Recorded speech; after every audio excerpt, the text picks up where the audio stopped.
Hey, welcome everybody. Welcome back to the Hair Game with Donatello show. I got a dynamic guest today. I got a real barber for you guys to listen to today. I got a 98 time award-winning champion. He's a back-to-back Andy's Bronner Brother Total Look champion. He's coming to you out of Chicago, Illinois, over there at Legacy Cuts Barbershop. The man is a bad man. I'd like to welcome Johnnie Akon to my show today. Man, thank you, bro. Thank you for having me, man. Appreciate it. Hey, Johnny, what's going on with you, man? Man, nothing much, man. Just got home from putting in work, working on my clients, cutting, and getting ready to open up this new property, this new business endeavor. So Okay. that's it, man. We definitely got to talk about that. You know, I like talking brothers up. I like seeing brothers do well out here, man. So I want to talk about that, but I also want to talk about how you feel about the barber game in 2022. You know, what you think, where you think is going, what do you think can be better? You know, what do you think, we might need to go back and do again? Well, man, I love where barbering is now, where it's going. But the only thing I would think that could be done a little different is we can take it back to the basics. You know what I'm saying? Like we have to understand how important we are to the community, to our clients, and how important our clients are to us. I just think we need to take it back to the basics, like the importance of being at the shop to service our clients. Take it back to the basics. I'm old school with that. How many years do you have in the game? I've been cutting hair since I was 12. I've been cutting hair for 36 years, 34 years, but I've been cutting hair professionally for the last 12 years. Okay. For a living. Mm-hmm. So you know the difference between the old school barbers and the new school barbers now, Mm-hmm. Yeah. So how do you feel about the new school barbers? I just want to be candid about that. How do you feel? I feel the new school barbers are very, very talented. They're very Okay. talented. They talented. They very talented. They adapt to change. They creating different avenues, different techniques. They fearless. But the only thing that I would think that some of the newer barbers, they don't understand the importance of like promotion, building your clientele, passing out cards, word of mouth, communicating with the clients. Social media is great. Social media is great, but it's nothing like just getting out there that word of mouth advertisement that can help you a lot more, because you can get 1,000 likes on a post. Right. How many of those 1,000 likes are gonna actually come and support you? Right. So you said take it back to the personable, Mm-hmm. meet you, shake a hand, meet a friend type. Mm-hmm. Yeah, type talk just a average conversation with a person. Mm-hmm. With social media, a lot of people can't talk in person, and I'm saying this from experience as a shop owner. A lot of people are afraid to talk to clients, but they can get online and do all type of talking. They're just typing. Right. You get a little courage on the internet. Right. Mm-hmm. A little bit more courage. But how do you feel about the whole enhancement thing? You know what I mean? I think I'm seeing that to me it looked like the old school barbers are embracing enhancements more than the new school guys are. They call it painting and all of that stuff. And to me, it's just a way of being creative. Yeah, I mean, it's giving the client what they want. Mm-hmm. I don't have a problem with enhancements. Only thing I have a problem about enhancements is if you don't know how to do the proper haircut and you using the enhancements to cover up mistakes and things like that, then that's a problem. But I think you should learn the basics, learn how to cut first, because the name of the game is barbering. but that enhancements can take your haircuts to a different level, and anything that helps you to generate more income, I'm all for it. Okay. Okay. You know, So you would I you don't really use it. I use it by request. You know, if I okay. have a client that requested, then I'll use it, but I don't just put it on everybody. Right, You right. know. I'm Hmm. I'm I'm I'm the same way. I'm the same Hmm. way when if you ask for it, I'll show it to you and tell you I got it. And then Hmm. if you want it, then we'll go for it. Right. Everybody don't need to walk out of there looking like that, or no, they don't want to walk out of there. They don't. That's just not for everybody. Right. But as far as I still want to stay on the new school barbers. I Hmm. need to know, how do you feel about the drug use? When I say drug use, I'm not saying necessarily cocaine or anything strong like Hmm. that. I mean weed. Uh, Hmm. you know, a lot of barbers nowadays I see are high all day long. Hmm. That, and I know that's probably something as a shop owner that you have to deal with. Smoking weed and the drinkers and all of that stuff. How do you feel about that? Does it bother you? Um, yeah, it definitely bothers me, especially during the hours of operation of the shop. You know, it's a bad look. Right, Um, I'm not gonna sit and say in my life I've never smoked weed. You right. know, but it's a place and time for everything. You know what I'm saying? If you're a professional, you shouldn't be one. We deal with a lot of dangerous tools. We deal with straight razors, and Uh, you need to be on point when you're using that with your clients because anything can happen. And I've seen things like that happen with people. But okay. I'm totally against that. You know, I'm totally against that. You know, why you're doing your professional service. Right, It's a bad, right. it's a bad, it's a bad look. I mean, you got certain shops that allow it. That's it's okay at certain shops. You know, Right. everybody, but me personally at my shop, I don't have to deal with that problem. I have a very good team, and they understand the importance of how you carry yourself as a barber. Right, right. Do you believe in a dress code or anything like that? Or a certain type of look, with your employees, with the people Well, who work for you? we have different outfits, different t-shirts. Okay. We have legacy cuts, different things, but they can wear whatever they want to do it, whatever they want to wear, as long as they clean and long as they clean and professional. Because Okay. a lot of people say you have to wear a certain tie or you have to do that. You know, like if you want to do that, that's fine. But to me, that don't make you more professional than the next person. If you wearing a certain tie or a suit and you smelling like weed, Right. what makes you more professional? But with Right. one thing about this barber industry, if you treat your clients right, you there on time for your appointments. You don't have certain type of music playing, certain type of conversations going in your shop. That's what makes you professional Okay. So you to don't me. you don't you don't allow the cuss music and all of that stuff in there? No, no, not in our shop. Like if you got a personal once we have suites set up my shop. In Hmm. your personal suite, if that's what you want to do, that's up to you because you're running Okay. your business out of the suite. But we respect our clients. We have kids that's in the shop. We have older clients, ladies, pastors, doctors, just Right. everyday professional people that don't want to hear certain things. People that should be Yeah, respected. Yeah. right, right. Definitely. Everybody. Definitely. I mean, sometimes you can't edit every song that come on, but we keep it pretty professional.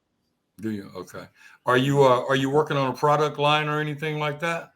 You're Well, actually, I have a beard oil, mm, shampoo, and a hair growth oil. I had the okay. beard oil for about 6 years now, Okay. but I'm getting ready to start really promoting it a lot more. I bring it to the hair shows and sell it at booths, but now that I'm in the process of opening up a school, I'm gonna be focusing a lot more on my product line after these competitions is over with. Let's talk about that school. What you got going on with that? Man, I just closed on a property Monday. I'm gonna open up a barber academy, Legacy Cuts. I'm gonna name that also Legacy Cuts Barber Academy.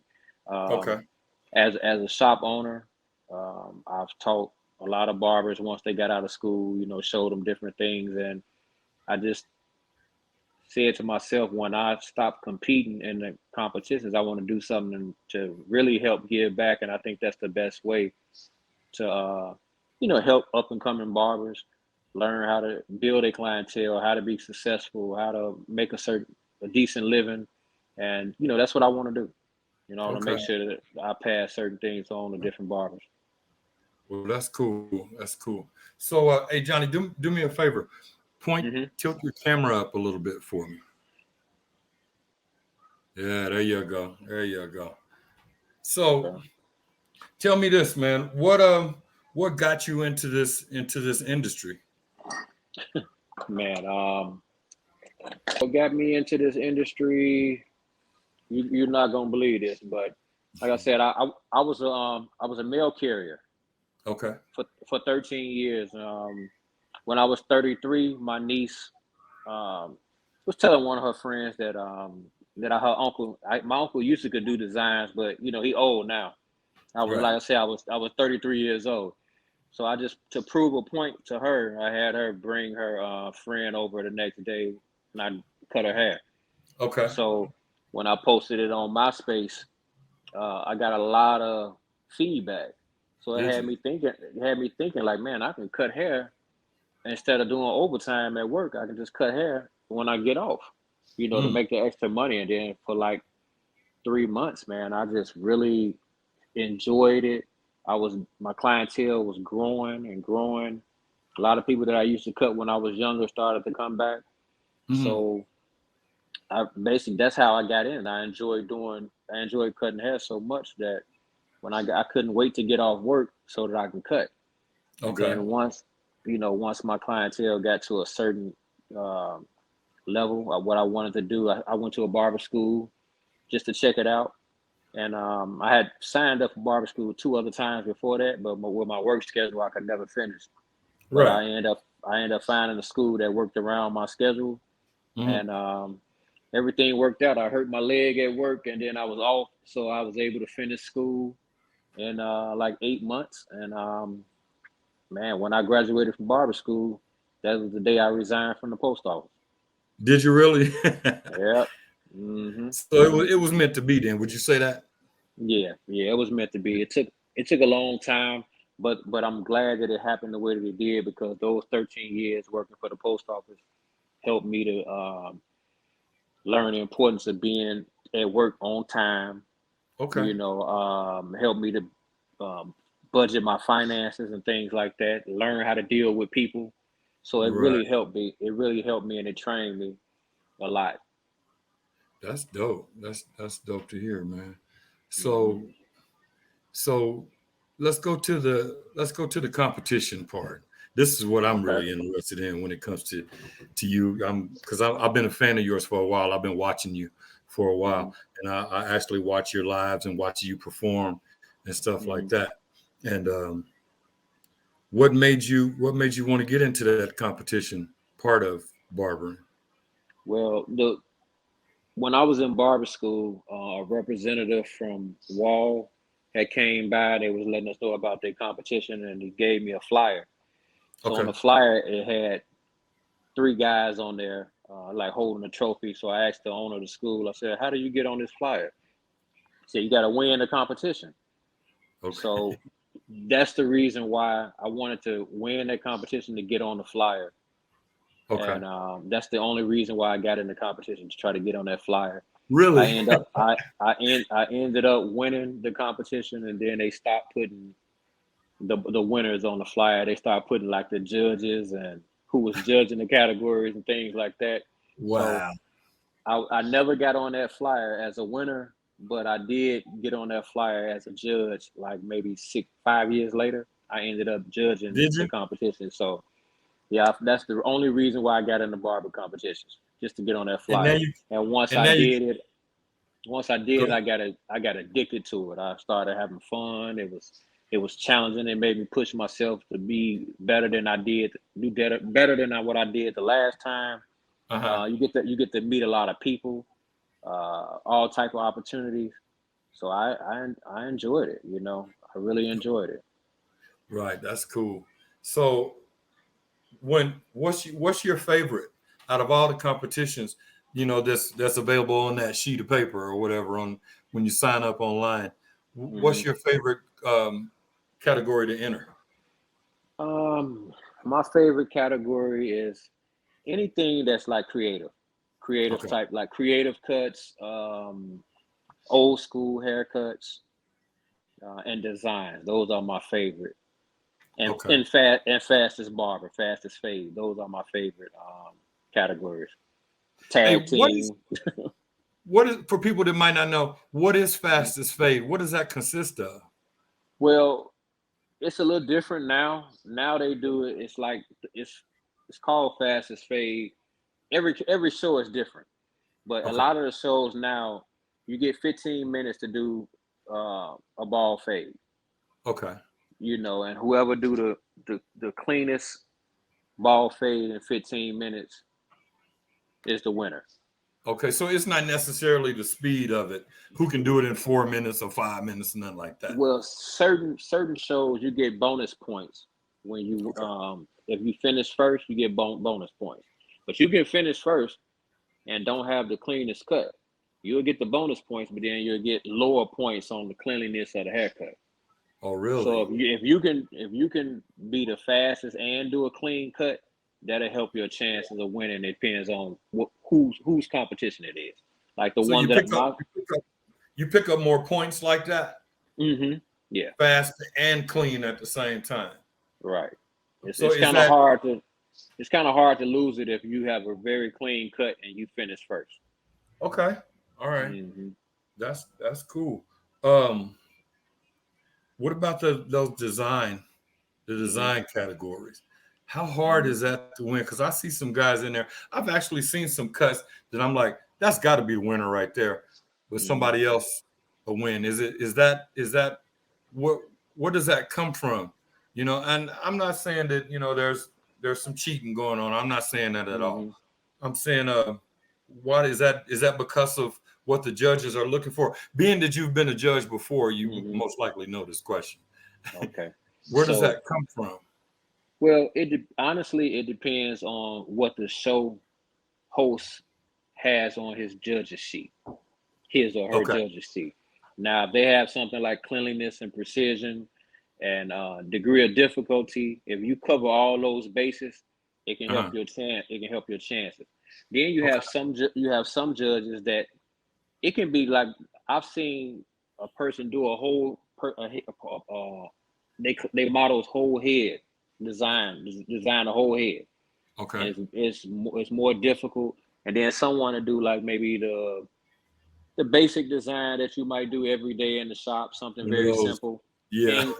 and that wins. It depends. It really depends on the judges. Okay. It So depends that's on the judges. okay. hmm It So depends that on could the be judges like and what's on that sheet. that one or two lines can be just clean as hell, and they'll be like, yeah, hmm that's okay. Yeah. Up They'll against say, oh, that's very clean. That's very clean. But mhm. you have to if you got on that judge's seat, you got cleanliness and precision, but then you got degree of difficulty, creativity. Mhm. Some people can like I've said this before, like how do that design get uh a 10 on degree of difficulty and it's just like a regular, it's very simple, you Okay. know. But it depends on the judges. Everybody got different tastes. But if they go by the judges' sheets, that's the best way of judging. Okay. Whatever they have on their sheet, you judge it by that. I've judged competitions where the cut that I liked, I'm like, this is the best one. But then when Oh, I go to the judges' sheet and I go by what's on the sheet, like degree of difficulty, the cut that I like, I had it down for third because really? the other person did everything that was on the sheet.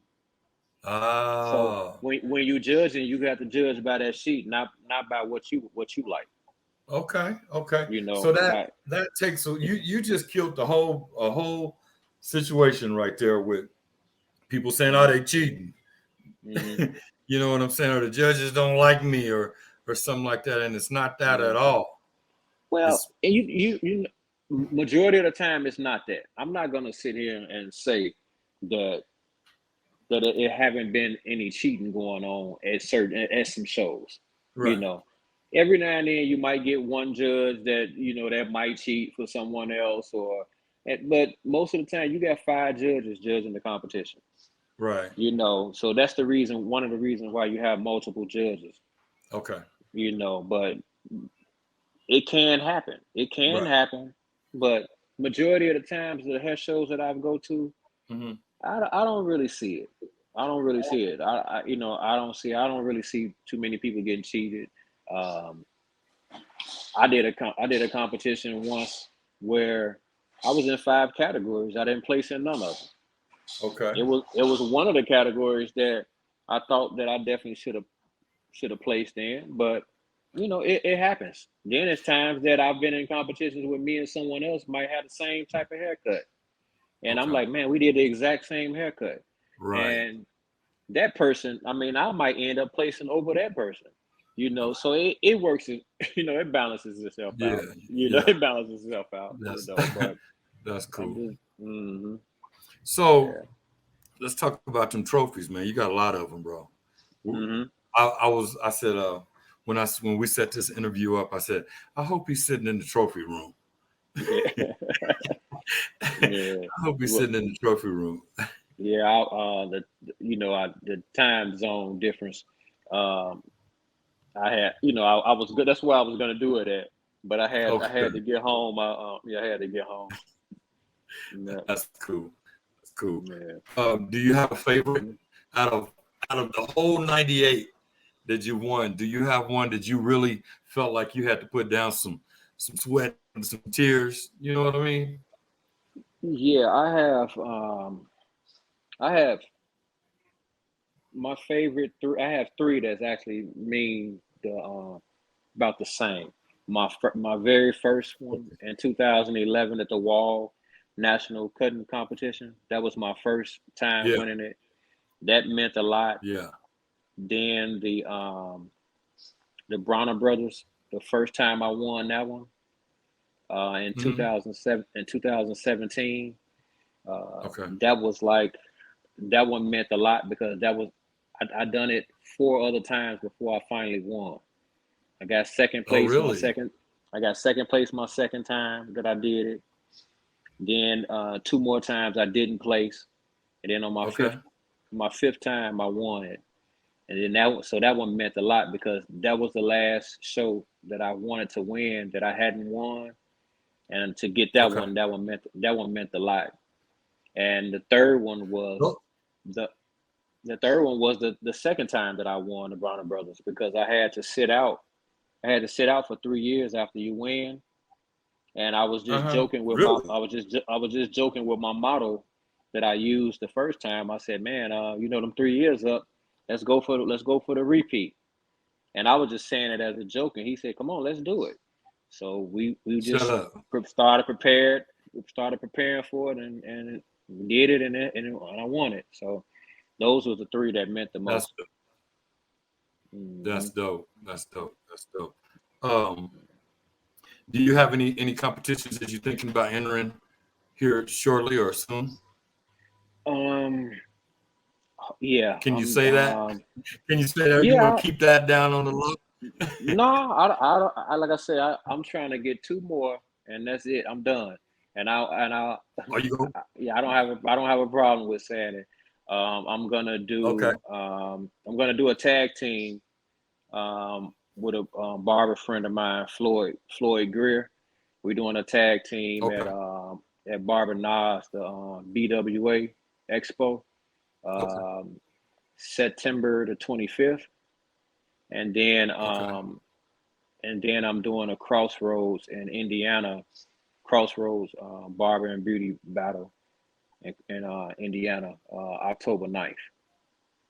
So Okay. So you're not. hopefully I can pick up two, and then that'll be my last. Those will be my last two shows. So you retiring? Yeah, I'll be done officially for good this time. I'll be done. So what you're Yeah. saying, is if I want to chop your head off, I got to come to one of them last two competitions. Yep. Yep. Mm-hmm. That'll be the If I last. That'll want be to the try it, last. Yeah, and like I said, I got a place. I got a place in those two. If I don't place in those two, right? then well, You gonna keep yeah. going? But I'm getting that 100. Once I get to 100, then I'm done. So Okay. I'll be signed up for 3 categories between those 2 shows. So Okay. if I place in 2 of them, that's it. Game over. Yep, it's That's over what's with. up. I was getting ready to. I was going to ask you about BarberCon coming up in Dallas. If you were thinking Mm-hmm. about getting in that competition, but No. that's on the same day, so Mm-hmm. you don't want to do that one. No. I've see I picked my Have you ever done a BarberCon? no. I've never done Okay. barbercon. Mm-hmm. Okay. No. You know, I pick my shows. I mean, I've done my share of traveling and everything, but you know, it's just I look at it like what I'm gonna spend for that show, and then what I get in return for it. And Right. yeah.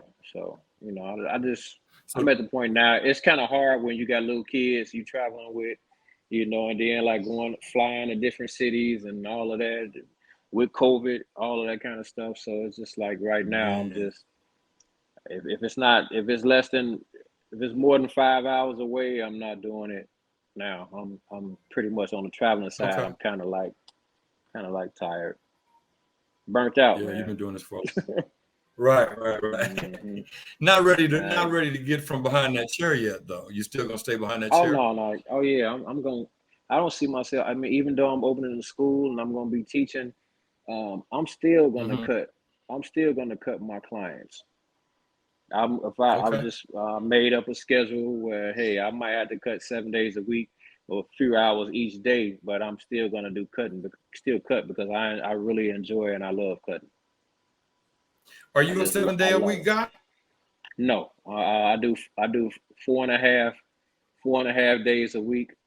But like I Mhm. said, if I have to cut to 12, 6 or 7 days a week, you know, like maybe 4 hours a day, something like that, I could do it. I can do it because I Right. enjoy doing it, Right. and it wouldn't take that much. It wouldn't take that much time away from my family. My kids are up there now, um, Mhm. well, so you know, my wife understands. You know, as long as have that time to spend with my family and things that I enjoy doing, I don't mind cutting. It's like a relaxation for me. You Okay. know, So I enjoy cutting. it's not a job to you. Do you look? I don't No. look at it as a job. It's just No. fun to me, bro. Hmm. Yeah.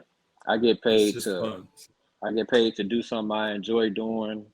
I have fun with it. I enjoy I have great clients, you know, the Hmm. conversations, just it's just like being with a whole nother family, you know. I got an extended Right. family. I got like 200 some extra family members since you know I've been cutting. So Right. yeah, I enjoy Right. it. That's pretty dope. That's pretty Hmm. dope. Hey, if you was going to if you had a young barber in front of you right now, just getting ready to get out of school, and you want to telling me he asked you a question, say, how do I become a Johnnie Akins? How do I get successful in this industry? Not just with the competitions, just Hmm. if he don't want to enter the competitions, he want to be a everyday barber and take care of his family. Hmm. What do you tell him? What do you tell him? You gotta want it, and afraid. You gotta be afraid to fail. You Okay. don't want it. You don't want to fail. You want to do what you got to do so that you don't fail, so that you succeed. Okay. Um, Certain people they see certain things and how it is, but they don't see the nights that you up at night and you can't sleep because you worrying about how you're gonna build your clientele up or how you gonna build clients for the barbers that's in the shop, and they don't see that. But you gotta Mm, you gotta want it. You know, you gotta want it. You gotta be at work. You gotta promote yourself. You gotta be on time for your clients. It's gonna be a lot of mhm, things that you can't do in the beginning. Like it was so many different events that I had to miss on Saturdays because of my work mhm. schedule. You know, on Saturdays Okay. was like our busiest day. So there was a lot of things that I couldn't go to because I had to work. You know, I had to build my clientele up. And then once I built it up, you'll see you'll see the rewards in doing that. You know, it'll pay off. It'll definitely pay off. So staying down for the crown, as we say in the hood. You got to Hmm. stay down for that crown. Man. Yeah. Young man, I'm gonna cut this off, man. I really appreciate you coming on to talk to me today. This was probably Mhm. one of my favorite interviews so far. And thanks for supporting me, bro. And just know that you always got me on your team, bro. If you ever need me, holla at Mhm. me. Okay, man. I All appreciate that. right. I really appreciate that. All right, man. Thanks for having me. Hey, everybody. No problem.